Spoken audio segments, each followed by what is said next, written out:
have some Star Wars stuff to talk about today. Why Rogue One is the last Star Wars movie without backlash? Because it was the last one that was any good.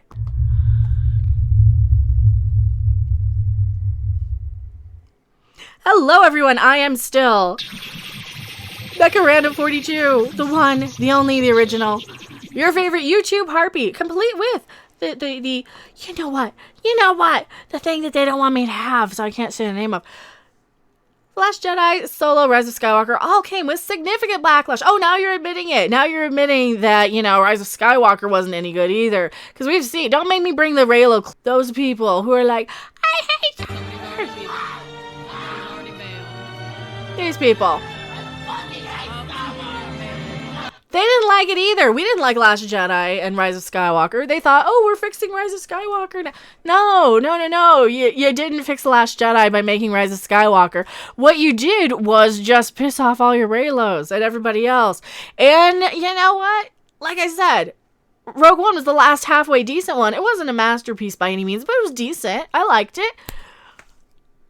Mark Hamill felt like the real Luke Skywalker in Star Wars 9. It says Daisy Ridley. Even Daisy Ridley's calling this stuff out now. Even she's calling it out and saying, yeah, Luke Skywalker didn't feel like Luke Skywalker in The Last Jedi. So even the stars can't defend this mess. She says, oh, it was nice for Mark Hamill to play like the Luke of old during his Force Ghost scene. And we don't need to read the whole article, but if you want to, these are Screen Rant ones. Some of the stuff I need to call out, we're also calling out this, so shout out to Jar Jar Not Abrams, definitely follow him on Twitter, or her, I don't know. I love how you've got this clip here. A kind of green screen stage here in Jordan Desert in one of the wadis here. So we get 5 shooting days here. They're basically questioning why JJ would put a green screen in the middle of the desert. That am smart. That am really, really, really smart. That am so smart and wonderful and precious. And he is just a national treasure to be doing that, right? Uh-huh. I am SMRT smart, right? JJ am so smart, he put a giant green screen in the middle of the desert. Tuesday through Saturday on the XY rig for all the actors' coverage of the speeder chase. I remember walking over to JJ and saying, hey JJ, so I noticed that we're doing green screen, and he's like, so why the hell are we in the desert? Yeah, why are you in the desert? I guess it makes sense if you're doing a composite where you're, doing like a 360 sort of camera thing where you're going to have the green screen for one angle and then you're going to swap it out for, the background of that later so you can remove everything like the cranes and the lights and the wires and the crew. That I can understand, but seriously, stop with these CGI animated movies. This is probably part of why I don't like half of these, because they're just CGI animated mess. Oh, there's more. Imagine working in a toxic feminist environment where you can't say guys without being chastised by the token female director to came in with her gender studies degree. Off the radios, Not just guys, Stuart. Guys, guys is plural, it's both genders in this show. If you are that actually upset about the misuse of a gender pronoun when you're generally referring to a group of people of more than one, suck it. Seriously, suck it. Get out of the entertainment industry. Go to your little safe space. Go off on your desert island somewhere. People are going to misspeak. Nobody cares that you're offended. Seriously, nobody cares that you're offended. Do that. You look like a goddamn fool being like, oh, you said guys. And we should chastise these people for being ridiculous. It is ridiculous. Everybody knows what they mean. They should be ridiculed and mocked for their lack of intellect, for their really bottom of the barrel misinterpretation of what these things mean. Yes, nobody wants to oppress a certain specific color, gender, none of that stuff. So that's part of it. And you know what? Since Disney's doing such a bang-up job, Bob Iger's coming back. He's coming back because Bob Chapek did such a good job. Here's what I think, though. I think that they just set Bob Chapek up because of all the stock falling, and they knew that the stock was going to fall, and I didn't think that they realized that the great toilet paper shortage of 2020. I am Cornholio. I need TV for my bunghole. No, I think that they weren't anticipating that to last as long as it will be and as long as it has. And I think that they were going to temporarily move Chapek in to be the... Shut up, Beavis. To be the fall guy for when all the stock prices fell, because that's what happened. A lot of stock prices fell beginning of the year, right around beginning of March, when everybody was unsure about a lot of stuff. So I think, as my outsider alien observer to your world, for all you know, opinion, that is what I think happened. And now that it's lasting a lot longer than they thought, and this Bob Chapek CEO Disney guy isn't really doing fuck all for them. He's just doing jack shit. Bob Iger has to come in and save everybody so that we can remember how he turned everything around when we vote in 4 years. That's the only reason for him doing anything. This is the whole reason why his book was released, to basically appeal to that little demographic of people, those types, those types, the people that get offended by saying, oh, you said dude. Also, Backo, thank you so much. $10 super chat. Damn, we're smooth. Where's my jiggle cam? Jiggle cam. Damn, we're smooth. Wrong button. I need TV for my bungo. That was the wrong one. Damn, we're smooth. Yeah, so that people like that who come out of college not really having any reasoning skills, not really having the ability to question or think or deduce or to work any problems out in their minds, they just recite stuff back. Because we've lost a lot of critical thinking in our society. And I blame calculators, smartphones, pretty much anything. You don't have to think anymore. And then you lose the ability to, because you don't have to think. So a lot of these people come out of college just reciting back, white man bad. I don't need a 40-year-old white dude, blah, blah, blah, blah, blah. I do not need a 40-year-old white dude to tell me what didn't work for him about A Wrinkle in Time. And they don't realize how prejudiced that is because they don't have the deductive reasoning skills. They might be very well-meaning, and like I say, a lot of these people, their heart's in the right place, their head's up their own ass. They don't actually understand that. And I think that's exactly who Bob Iger is trying to appeal to, is that sort of demographic. The people who just blindly vote by party, the people who don't really consider anything outside of what a couple of people on Twitter say about what's going on. And he wants that demographic by coming in and taking responsibility for saying, I, Bob Iger, have let a woman have her own superhero movie. If not for Bob Iger, all of these women would be so oppressed. Aren't you glad that I did this for you? I allowed Captain Marvel to be in existence.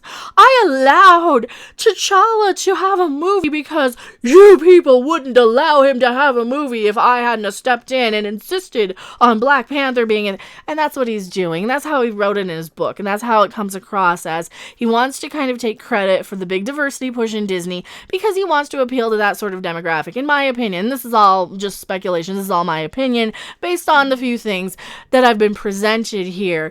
Now, is Bob Iger coming back? Well, he's coming back to kind of give some suggestions to kind of lead the way here. This one comes from a real paper, the New York Times. The former Disney CEO thought he was riding into the sunset. Now he's reasserting control and reimagining Disney as a company with fewer employees and more thermometers. So he's coming in and restructuring it, taking charge, because he wants to run for you-know-what in a couple of years.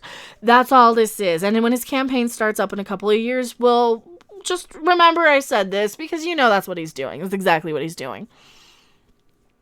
Holy shit, nice angle there, Mecca. Which one? This one? The jiggle cam? I like the jiggle cam. Or at least my opinion of it. Iger's book is written in crayon. Borderline narcissism. Well, that's what happens. That's what all of these types are. This is the same thing with Brie Larson, where she's got to come in and save everybody from everything, right? She's got to come in and be like, I need to be the hero of everything. I need to be the one to bring hope to everything. This kind of hope is an antidote to loneliness. This kind of hope is an elixir to stagnation. When hope is in the room, curiosity and introspection of even the harshest realities can be interrogated. Yeah, that's really it. Transcendent Cthulhu says, beware male feminists, they just want to eat your taco. Well, that's the thing. A lot of these people they really don't care. They're doing it for their own personal gain. Just like the comic industry people, just like a lot of them, they're doing it for their own gain. They're not doing it as a love for the property. They're not doing it as a love for humanity or anything. Walt Disney franchises turned franchises like Marvel and Star Wars into the biggest media businesses in the world. Oh, really? Because last time I heard, you haven't had a good Star Wars movie since Rogue One. So which is it? I don't think you guys are doing it that well, because Star Wars was a huge franchise for the time it came out, and the fact that they're trying to bring it up and dust it off. We went into this a little bit last night on the Life of Brian watch party, where we were just talking about how a lot of these creative types just keep recycling the same thing because they don't know what's going to hit. They don't have, like, they just keep with their little group thing, and you never end up hearing about basically, here, I gotta get that off my screen here. I just don't want it on there just in case. You don't really end up hearing about every single carbon copy of, it's like the Divergent and Maze Runner and Hunger Games, like they're all kind of carbon copies of each other. You remember the first one who did that. You remember Twilight, which is the first big one that came in and did something a little different. It took, the vampire stuff and it turned it into this sort of YA craze. And they keep trying to hit that market. Every once in a while, something really big and iconic will come along and it will become a pop cultural phenomenon. It will become a thing. It'll be like a Star Wars or a Star Trek. And what happens when these companies dust off a lot of these old properties instead of trying to make something new, they just turn them into a huge, I'm going to quote Andre, Frankensteinian mess, and I don't sound nearly as well as he does, or as good as he does when I say it. They turn it into this big mishmash, hodgepodge, copy and paste, a little bit of this, a little bit of that mess, because they aren't creating something of their own. They're not creating anything iconic. This is why we have, to bring it back to the Ironheart and Miles Morales stuff, this is why we have just Wokemon versions of characters, and this is why we just have, no, we don't need Luke Skywalker. We need a girl version of Luke Skywalker. We need a female version of that, because we're in this push where everything has to be female-led, and female heroes, and female things, because female whammin'. You can't stop me, I'm a Jedi from Jakku. And that's the trend, and they can't make anything on their own. And it takes a weirdo, it takes a stroke of genius, it takes a stroke of somebody who's not conforming to the mold to come in and actually do something interesting and original. And they don't do that. You once in a blue moon, you're going to get a George Lucas to come in and bring something like Star Wars to the table. Once in a blue moon, you're going to get Gene Roddenberry with Star Trek. You're not going to be able to recreate that lightning in a bottle every single time. And that's the problem. These companies don't understand that. They don't understand what made these properties special. They really don't. And they just come in, they try and control the narrative, they try and do this mass media push to basically control that's what they're doing. They're controlling the public perception of these things. That's why you hear articles like this where, Bob Iger's saving everything. Bob Iger's saving the day, because they're trying to sprinkle out this positive image of Bob Iger in the press. It's the same thing. It's the same thing why you don't hear about Creepy Bernie or any of his shit, because the people in charge of wanting to control the narrative, and they want to control what people think. They want to control the public perception, because once you control the public perception of something, this is why we have all these people quoting that, yes, it was just, toxic fans, Russian trolls, Russian bots, angry bots, because they keep sprinkling that message out in the media. Look at all the times that they've gone through, and like with Solo, a Star Wars story, for example, every single time they come in with an article saying, Solo lost money and that's a good thing. And it's all in the wording. It's all in the perception. And it's the same thing that Kathy Yan went into, and she directed the movie Birds of Prey, which I've covered quite a bit. She went in and gave an interview, and she was actually right about this, that the wording of the articles with Birds of Prey were not the same as the wording of something like Ford versus Ferrari. But that's a different example, because with something like Ford versus Ferrari, which was a movie about two guys just racing cars in the 1960s and building a car to compete with Ferrari, basically, that was not expected to do Marvel money or DC money. That wasn't expected to do superhero money. Birds of Prey was, and that's why you see worded in articles, disappointing box office, the movie flopped, because of those sort of things. And had they worded it as, it's got a strong box office weekend, yes, they would have controlled and convinced the investors, and how the investors perceive that, because that's really a lot of what these articles are for, is to kind of let people recite back some of that message to have that be the public perception of the thing. It made a lot of money. It was a good weekend. And that's why you don't hear a lot of wording like Birds of Prey failed from the mainstream media, at least it wasn't right away. And a lot of the time you really can't control what everybody's going to say and think, especially if you're like, but here's the numbers to prove it. Here's the numbers to come back and here's the numbers to say. So that's just sort of what I'm thinking about what's going on with the whole Bob Iger coming back. And, he's coming back in. He's going to restructure some shit. He's going to do his best to fix things because Bob Chapek sure as shit can't. And if you want to read this one, this is a New York Times article. If you want to definitely check that one out. I've ranted for 17 minutes on that, so I'll probably trim some of this. Steven Saucedo says, Mecca, it's like this. Bob and the rest of them want to be heroes of their own stories. Without it, they have nothing. That's true. They don't, and that's kind of how we all are. The Eldritch God, the very thought of Disney collapsing makes me smile.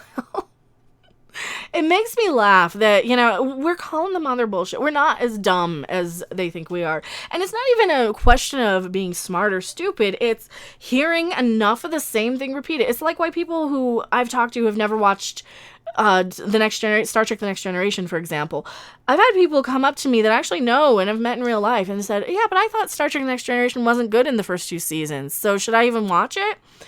Yeah, it's not that it wasn't good. It's that it started off pretty decent and then it got better. So the misconception out there definitely sways public perception.